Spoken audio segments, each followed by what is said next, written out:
সবাই থাকুন। একটু করে আদা রসুন বাটা দিলাম, তো এটার সাথে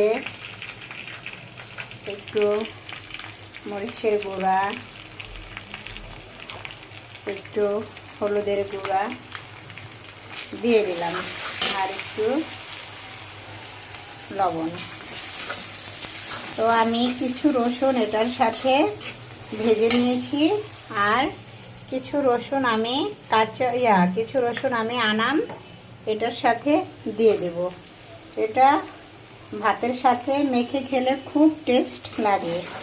তো ওইটাই আমি কিছু রসুন ভাজার সাথে দিয়েছি, আর কিছু রসুন আমি কাঁচা আনাম দিয়ে দিয়েছি। তো এখন আমি শুটকিটা এটা আমি আগে সিদ্ধ করে ভালো করে ধুয়ে নিয়েছি। এটা সিদ্ধ করে ধুয়ে না নিলে তো এটার থেকে গন্ধ বেরোয়, শুটকিটা ভালো লাগে না খেতে। তো এটা আমি ভালো করে ধুয়ে গরম পানি সিদ্ধ করে ধুয়ে নিয়েছি। তো এই যে এখন আমি শুটকিটা এটার সাথে দিয়ে দিলাম। এটা এখন ভালো করে ভাজতে হবে।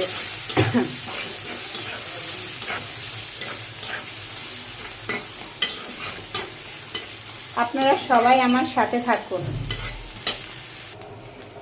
হ্যালো গাইস, দেখুন শুটকিটা ভালো করে ভাজা হয়েছে। তো আমি এখন এটার সাথে কাঁচামরিচ অ্যাড করব। কাঁচামরিচটা নামানোর কিছুক্ষণ আগে এটা দিয়ে দিলাম।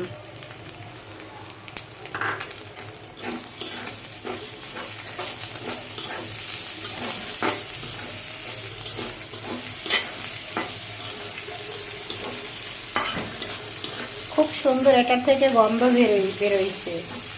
শুটকিটা যত আপনি বেশি করে নাড়বেন, তেলের ভিতরে ভাজলে এটার থেকে খুব সুন্দর একটা ঘ্রাণ বের হয়ে আসে। তো আমি এটাকে ভালো করে নাড়তেছি। শুটকিটা ভাজা হয়েছে, তো আমি এটার সাথে কিছু পানি অ্যাড করব, অল্প।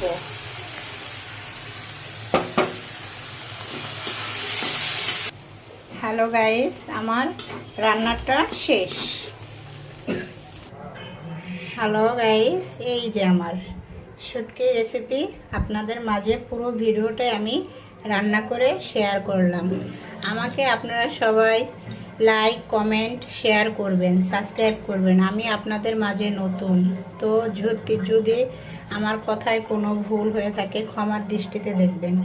আল্লাহ হাফেজ, সবাই খুব ভালো থাকবেন।